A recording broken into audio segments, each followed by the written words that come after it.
Well, my service to the military began right out of high school. I was fortunate enough to be nominated and selected to attend the United States Military Academy at West Point as a member of the class of 2000. And I feel very honored that Senator Bob Byrd was the one to nominate me. The man had a profound impact on my life, a profound impact on our state, but on me personally, by sending me off and starting me on this journey of being a committed public servant, a servant to the nation. You know, the mission of the Military Academy is to train leaders of character who are committed to a lifetime of service to the Army and the nation. And being in that environment for 4 years, you know, growing up in southern West Virginia, and I wasn't poor, but you know, I grew up outside of a town of 50,000 people, and that was the biggest thing around.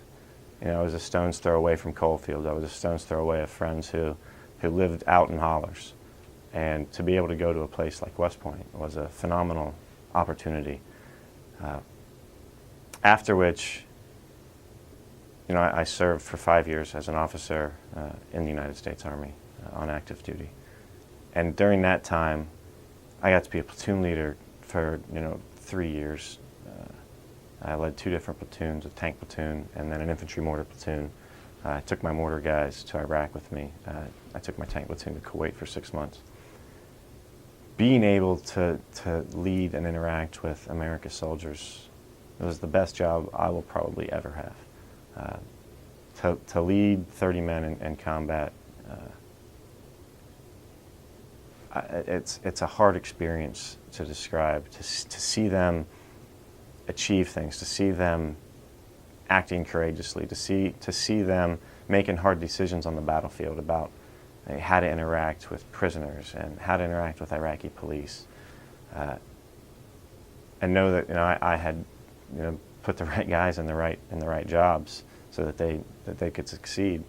Or, you know, it provides me with motivation today. My experiences in the Army, kind of the fundamental base of where I come from and whenever I approach a decision today.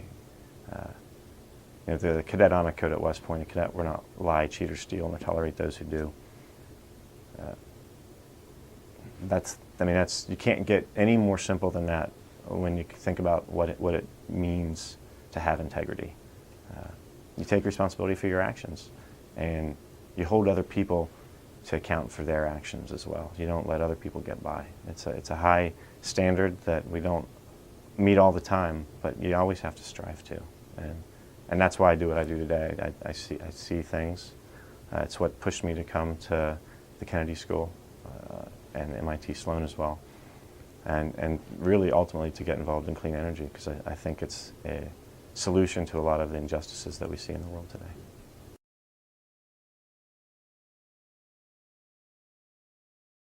Appalachia Rising is a true grassroots organization that has been born out of the coal fields of southern West Virginia. And for decades now, the coal industry has shifted away from traditional underground mining, shaft mining, and been growing a practice of surface mining to what's really now surface mining on steroids, or what we call mountaintop removal mining, where they blast up to 1,000 feet off the top of the ridgelines of Appalachia, dump the detritus, or what they call overburden, into the valleys below, burying creeks and streams, the headwaters of the Ohio and Mississippi rivers, and scrape the coal off with giant dinosaur-sized machines. And then sometimes they try to recover it like they're required to legally. Other times the companies will go bankrupt and leave it a desolate moonscape. This has happened to 500 mountains in the Appalachia region over the last couple of decades, with a handful of sites being redeveloped as was promised. Now, the health impacts of this and the environmental costs of this and the job losses associated with this have destroyed the economies of southern West Virginia, eastern Kentucky especially. And the people that live in these towns, live in the hollers, have had families here for generations, have really gotten tired of it and have seen inaction from our state political leaders, have seen inaction at the federal level, lack of enforcement of existing rules, and due to this growing frustration, have decided that it's time to take control of our own destiny. And out of this, Appalachia Rising as an organization has grown.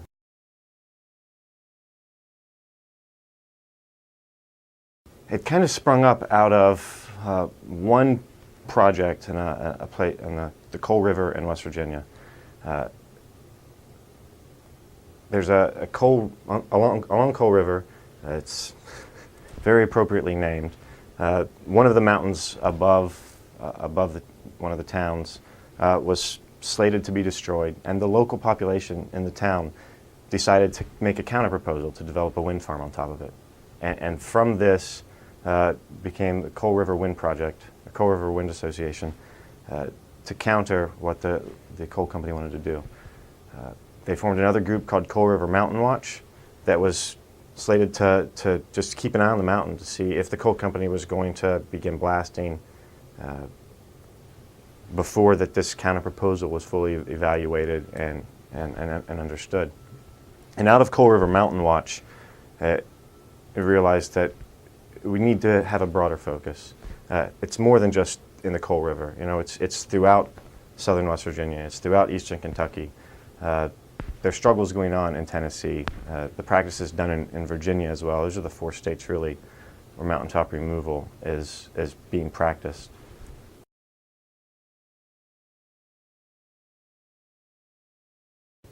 In June, we're actually planning on taking it to the next level.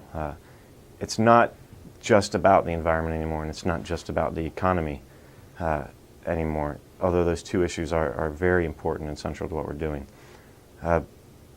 In Logan County in southern West Virginia is a site called Blair Mountain, just outside the town of Matewan. If you've seen the movie Matewan that was released in the early 80s, you might be familiar with the story of the coal wars of the early 1920s. Now, in 1921, as the labor movement began to grow strength in the northern part of the country, and the southern coal fields were still unorganized, but the workers lived and worked under atrocious conditions. They were forced to live in camps that were company towns, as it were, that were owned by the coal companies. They weren't even paid oftentimes in U.S. currency. They were paid in company-derived scrip that could only be redeemed at company-owned stores. If a miner was injured or killed on the job, his family was forced to leave with no compensation. They would be destitute. And these were hard. This was the 20s. These were hard jobs that were fueling the American economy, and yet the people in these regions received nothing. They were paid a pittance. They were at the mercy of the mine bosses. And as the labor movement began to spread down, in August and September of 1921, 10,000 miners began to lead a strike of the mines and marched 50 miles from a town just south of the capital, Charleston, to Blair Mountain. And during the course of several days, the largest battle on American soil out since the Civil War occurred. There were corporate thugs from the Baldwin Felt Agency, armed with machine guns, armed to the teeth, against striking miners who, many had, they had their hunting rifles, or they had whatever they could have. They were fighting for a working wage and fair working conditions. Ultimately, the governor got involved, President McKinley got involved, and the National Guard was called in to put down the insurrection. Hundreds of people were killed. They think that the battle only ended after around 1 million rounds were fired by each side. 1 million rounds fired. So this is obviously a very important site, not only in the history of West Virginia, but in the history of our nation. in the history of the labor movement, in the history of the struggle of the American people trying to bring about justice and prosperity to our people. Today, the battlefield is about to be destroyed. A couple of years ago, it was put under the National Register of Historic Places as a good first step towards ultimately moving it to be a National Historic Park, which I think it absolutely merits. But immediately following its listing as a historic place, most of the land was purchased up by coal interests and immediately delisted, and now is slated to be destroyed through mountaintop removal to get to the coal that still lies below. And ultimately what is a meaningless amount of coal, but of huge strategic importance to the coal industry, to say that we can wipe clean the bloody history of this area. We can bury it forever.